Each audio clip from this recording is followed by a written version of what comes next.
First of all good afternoon to all student. आज हम लोग 11th स्टैंडर्ड फिजिक्स का नया टॉपिक शुरुआत करेंगे।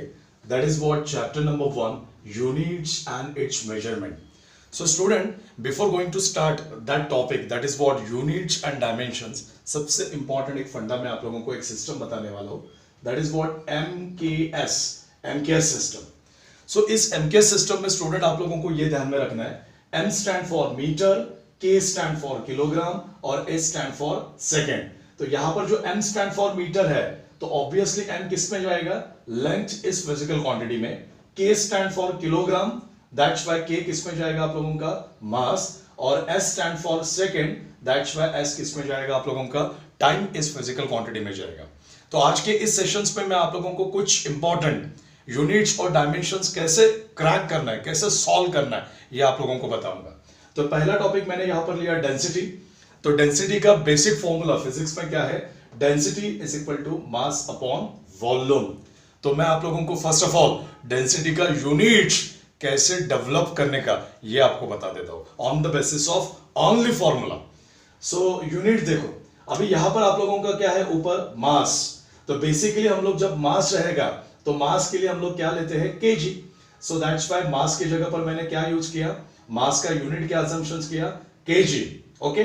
और वॉल्यूम का यूनिट आप लोगों का जो 10वीं कक्षा में आप लोगों ने स्टडी किया होगा, तो वॉल्यूम का यूनिट आप लोगों का क्या आता है? Metre cube. जैसे स्टूडेंट आप लोगों को किसी क्षेत्र का एरिया निकालना है तो एरिया का फॉर्मूला क्या आता है? एरिया का यूनिट क्या आता है? एरिया का यूनिट आप लोगों का मीटर स्क्वायर आता है, ध्यान में रखना। तो वैसे ही वॉल्यूम का यूनिट आप लोगों का क्या आएगा? मीटर क्यूब यहां पर आएगा। So first of all on the basis of this formula आप लोगों को डेंसिटी का यूनिट्स मिल गया। यूनिट क्या मिला? केजी पर मीटर क्यूब। केजी किसके लिए? मास के लिए। और वॉल्यूम किसके लिए? मीटर क्यूब के लिए। अभी यूनिट्स के बाद नेक्स्ट टॉपिक पर फोकस करेंगे, दैट इज व्हाट डायमेंशंस। तो डायमेंशंस हमेशा हम लोग कैसे लिखते हैं? Square bracket MLT, square bracket MLT। तो ये जो M है, M stand for metre, L stand for length, sorry M stand for mass, L stand for length और T स्टैंड फॉर टाइम। तो स्टूडेंट यहां पर देखो, यहां पर आप लोगों का ये जो यूनिट है इसमें ऊपर कौन सा पार्ट है? केजी। तो केजी ये किस में आएगा? मास के लिए आएगा। केजी किसके लिए आएगा? मास के लिए। दैट्स व्हाई M के ऊपर कितना लिखा? रेज़ टू द 1, क्योंकि इसका पावर कितना है स्टूडेंट? कुछ नहीं, मतलब 1 पावर होगा। Okay. So M raise to 1, M मतलब क्या? मास। ओके। हाँ, यहां पर बाकी कुछ है क्या? ना लेंथ है ऊपर, ना टाइम है ऊपर। सो दैट्स व्हाई कुछ भी नहीं लिखा, वहां पर 0 0 आ गया। फिर हम लोग डिनोमिनेटर में आएंगे मीटर क्यूब। सो मीटर क्यूब ये किसके लिए आएगा स्टूडेंट? लेंथ के लिए आएगा। तो मैंने वापस राइट डाउन किया MLT। तो मीटर क्यूब किसके लिए आएगा? लेंथ के लिए। तो लेंथ के ऊपर कितना आएगा? 3 आएगा यहां पर, और बाकी 2 जीरोस वहां पर एज इट इज रहेंगे। तो यहां पर अभी कैंसिलेशंस क्या क्या हुआ? ये कैंसिलेशन हुआ, ये कैंसिलेशन हुआ, क्योंकि वो 0 है, उसकी कुछ वैल्यू नहीं है। तो बचा कौन स्टूडेंट? बचा सिर्फ यहां पर M1। ये L3 ऊपर गया तो कितना हो गया? -3। और लास्ट में क्या लिखोगे? T⁻0, क्योंकि पूरा लिखना है ना डायमेंशंस। MLT। तो M के ऊपर raise to the power 1, L के ऊपर रेज़ टू द पावर -3 और T के ऊपर रेज़ टू द पावर कितना आएगा? 0 आएगा। तो इस तरह से हम लोगों ने डेंसिटी का यूनिट और डायमेंशन स्टडीड किया। उसके बाद नेक्स्ट टॉपिक देखो स्टूडेंट क्या है? नेक्स्ट टॉपिक आप लोगों का वेलोसिटी। तो आप सभी को पता है 10वीं कक्षा में आप लोगों ने वेलोसिटी का फॉर्मूला स्टडी किया होगा। तो वेलोसिटी का फॉर्मूला डिस्प्लेसमेंट अपॉन टाइम। तो स्टूडेंट डिस्प्लेसमेंट मतलब क्या?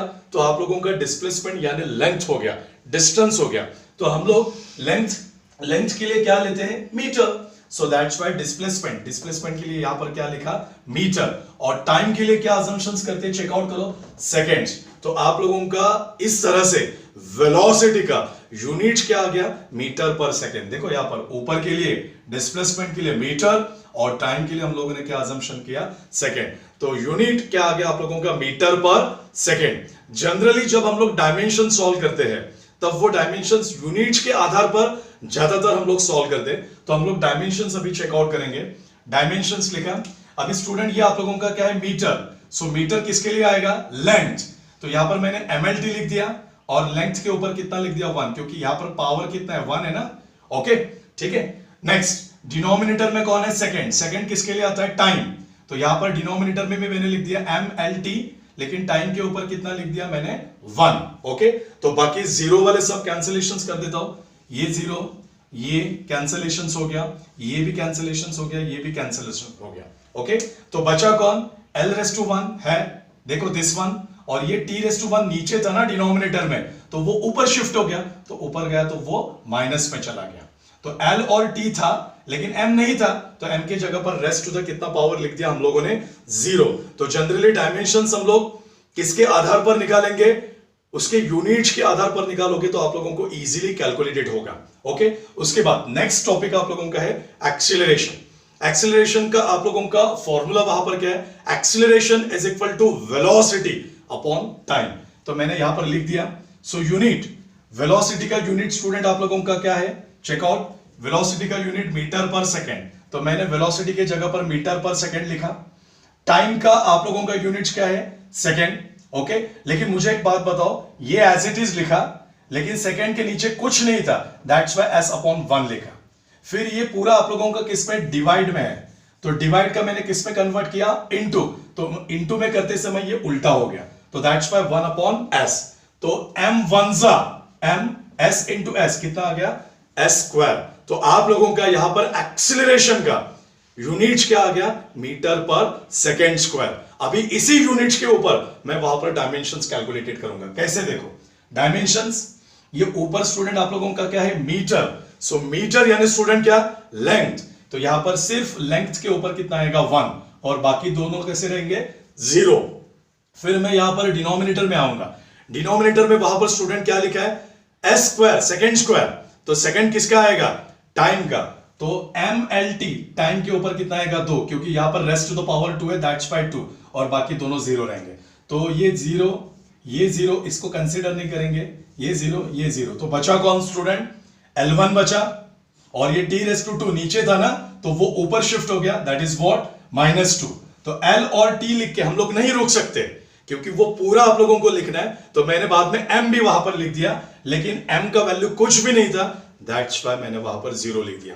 तो सभी स्टूडेंट्स से ये दरख्वास्त है, जब आप लोग डायमेंशंस फॉर्म करोगे तो डायमेंशंस डायरेक्टली यूनिट्स के बेस पर निकालो, आपको इमीडिएट आंसर आ जाएगा। किसी भी प्रकार का यूनिट्स और डायमेंशंस बाहर करने की जरूरत नहीं। आप लोगों को उस फिजिकल क्वांटिटी का फॉर्मूला पता होगा तो 100% आप यूनिट और डायमेंशंस वहां पर डन कर सकते हो। और नेक्स्ट वीडियो में बाकी जो जितने भी फिजिकल क्वांटिटी है, वर्क, पावर, व्हाटएवर, मोमेंटम वगैरह, वो मैं आप लोगों के साथ वापस शेयर करूंगा। आज के लिए इतना ही। आशा करता हूं इस वीडियो से आप लोगों को यूनिट्स और डायमेंशन का बेसिक नॉलेज क्लियर हुआ होगा। Thank you very much.